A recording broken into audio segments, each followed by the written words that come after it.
And to go deep into the repercussion of this Wednesday's demonstration and police brutality, we invite Pablo Malicia, independent journalist from Argentina.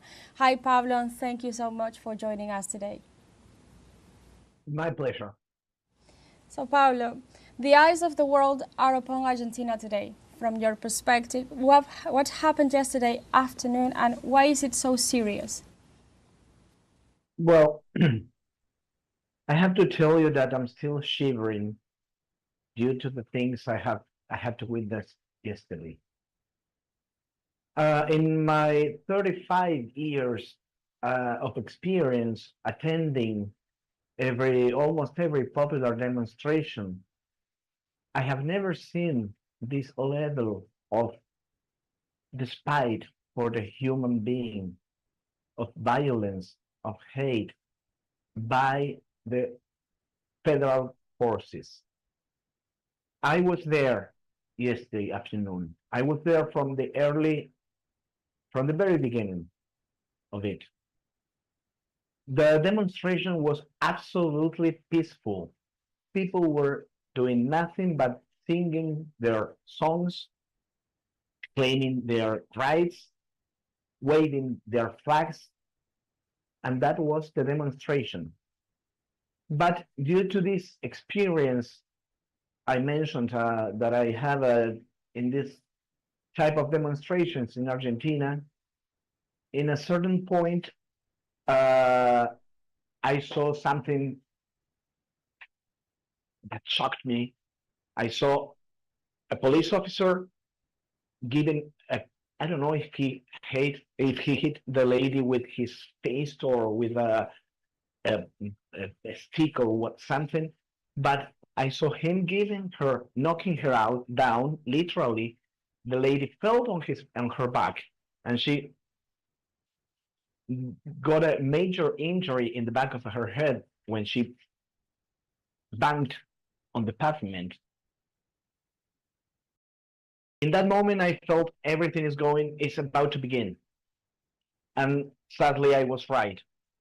The next step, when all the people was trying to help the old lady in the floor, I saw a very, very famous Argentinian doctor that he was a part of the demonstration himself, and he went to attend to this old lady and gave her first aids. In that moment, I saw another of the classical, typical signals that we already learned how to recognize. All the motorcycles, the police motorcycles, they formed in line as if they were the cavalry, in a Western movie, from side to side of the street, in a line, all the motorbikes side by side, and then they started um, accelerating the motorcycles, at the same time, at the same rhythm, all together. That was terrifying. And then they marched with all the motorcycles together as a wall, okay? And behind them, the big water uh, tanks. And so they started in that moment. They started shooting their water cannons to the people that was only singing. They singing and waving flags. Nothing. I saw not a single violent action started from the people that was demonstrating there. So in that moment, I started running from one part to the other. I found myself surrounded by two different parts of the police, for the federal forces, that they were doing some keeping force, to get all the people together in the middle of them all. So I handled to escape uh, from one side, and I got out of that situation. But I want to tell you something else. I also saw how a police officer, and I saw it in the also in the medias, okay? there is a shooting, an actual shooting of, yes, okay, there is a shooting, an actual shooting of that the police officer takes his own um, weapon, his gun from his belt, and he puts it in the floor. He leaves it. He abandons his own weapon on the floor. That, and then he leaves, and then all the police leave, and the gun stayed there in the grass, laying, waiting for someone to pick it up. I mean, these are also tricks that we already learned from Lady Minister of Security, Patricia Bullrich. They infiltrate the demonstrations, and they do these kind of things in order to make the worst to happen. Okay, so I will give you some other examples about this. Suddenly, and nobody knows where they came from, but big boxes that we use here in a build when they are building a building or they are modifying something, and they have all the stones left from the construction. Okay, they are putting in a big box that they lay on the street for a few days. Okay, well, this sort of stuff appeared full of stones, almost as an invitation for people to grab the stones and throw it to the police officers, and nobody knows who brought them there and why they put it there in that very moment. Some other thing, perhaps you saw some shootings of a police car on fire. Well, that very same car was shown previously by the people with their cell phones, and also by some of the medias that were transmitting live in that moment. Paolo, That precisely for our international audience, let's recall that, as you were mentioning, this is the most severe repression registered in decades, but especially since Milei took office. Why now? I would like you to explain why at this moment in which the administration is going through the international Libra Gate scandal, for example, and also amid an attempt of reaching a new deal with the IMF without the Congress consent. The only explanation for this in this moment is that they were actually willing for this to happen because they wanted to show this alive to the world, especially to the IMF and to the imperialistic governments of the planet. They wanted to send them a message telling them that they are willing, they are ready, and they are going to continue with this economical adjustment, even if they have to stain their hands with blood. They do not care. They declared war to Argentinian people yesterday. Nothing like this has been seen before in Argentina. But actually, some of these manners to infiltrate the demonstrations and all the things I was telling you before, we saw this before once. Yeah, I was mentioning that there is no doubt that this was a clear message, a mobster message, but we could say, to the IMF and to the leaders of economical power throughout the world, that this government is ready to do anything that is required in order to give all the sovereignty and the natural resources of Argentina to the one who wants to keep it. In this context, how can this violence affect Milei's national and international legitimacy, especially at this sensitive moment you are describing? Well, I think that internationally, I think that the people to whom he was sending this message must be very happy. Perhaps I hope that different governments around the world, governments that support not only real democracy, this is not a democracy, this is a dictatorship, but all the people from around the planet that support democracy and human rights, I think they will raise their voices against everything that's going on in Argentina. But I don't think that will be any problem for this government. They just don't care.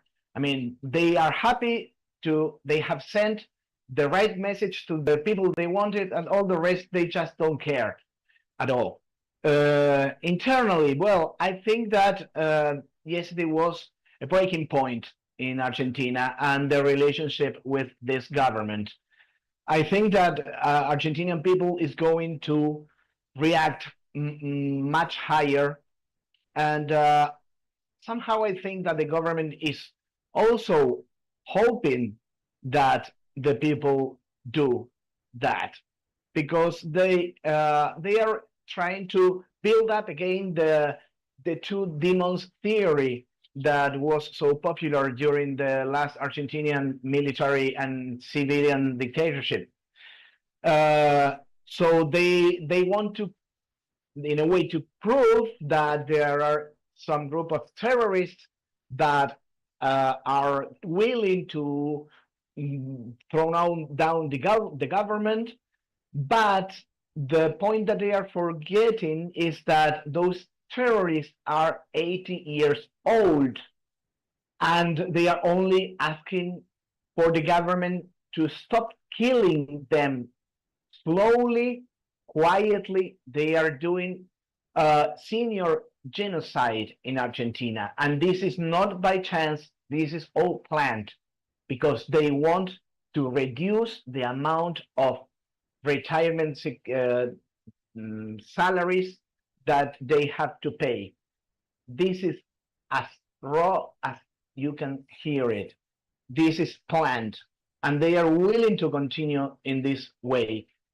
But because, well, I think that Argentina once again is being some sort of testing balloon thrown by the people, the real powers of the planet, that they think, well, if Argentinian people, that they have a long tradition of popular resistance, if we can break them, we can break anyone in the planet. So everybody, listen, we Argentinians are a laboratory in which they are doing a final test to their plan of taking over the national governments. Okay, this is not something anymore about rights and left.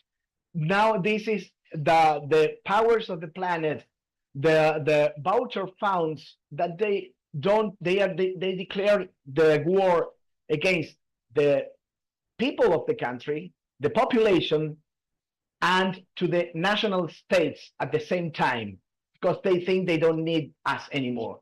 They can throw us to the garbage, to the recycle bin. Well, Argentinian people is going to prove them that they are wrong. Thank you.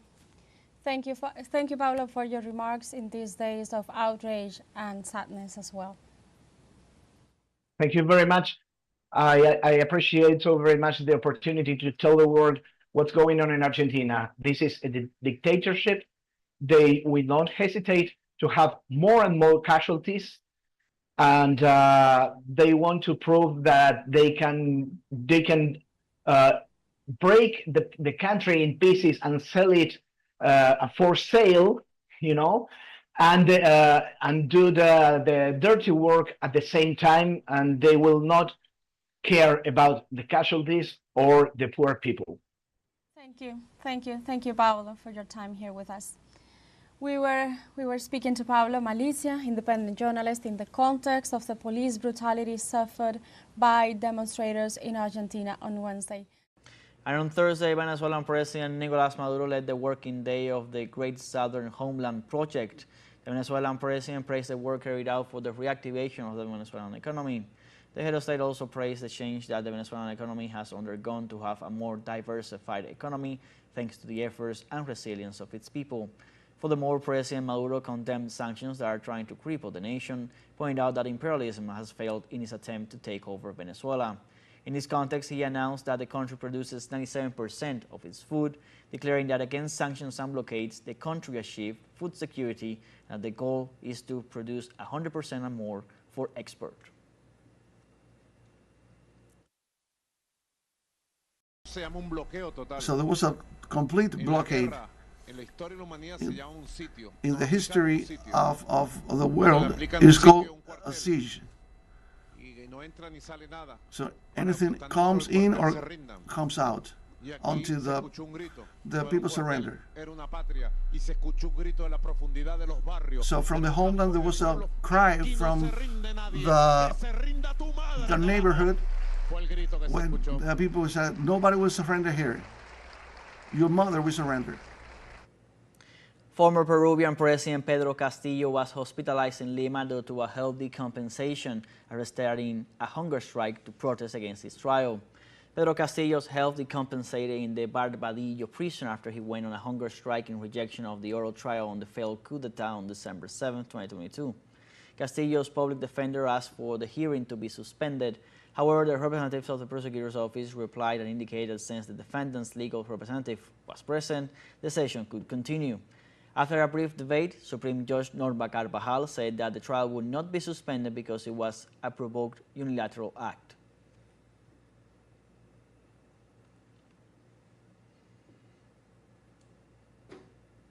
And the General Confederation of Workers of Peru called its affiliates for a national mobilization on Thursday in rejection of the labor reform promoted by the government.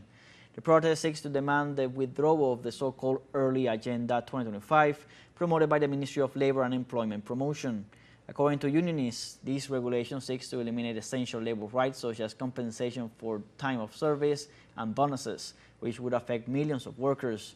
The movement denounced the proposal is detrimental to labor rights and urged the working class to prevent, with unity and struggle, the development of enactment of this agenda.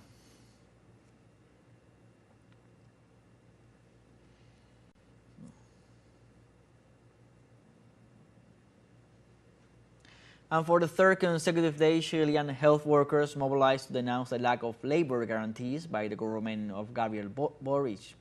In this regard, the National Confederation of Municipal Health Officials stated that there is an adverse parliament that cuts the budget allocated to healthcare in the country. Furthermore, they highlighted ongoing management difficulties due to economic deficiency and lack of answers from the executive power and the Ministry of Health. In this context, the union demands include police protection in institutions located in high-risk areas and the supply of medicines and medical sources.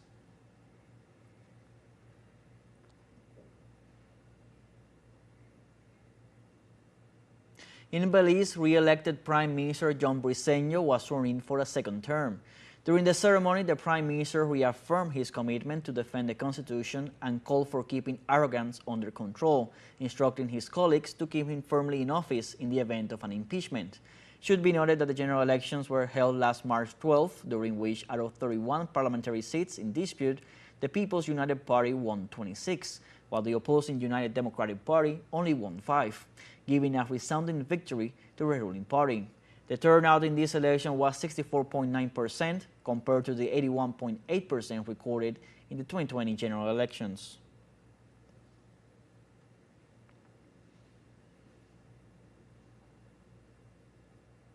And in this context, the Cuban government congratulated the re-elected Prime Minister of Belize while ratifying its willingness to deepen relations of cooperation and solidarity between the two nations.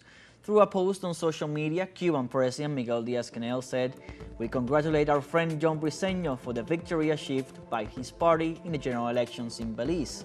We ratify our will to continue deepening the relations of cooperation and solidarity between both countries."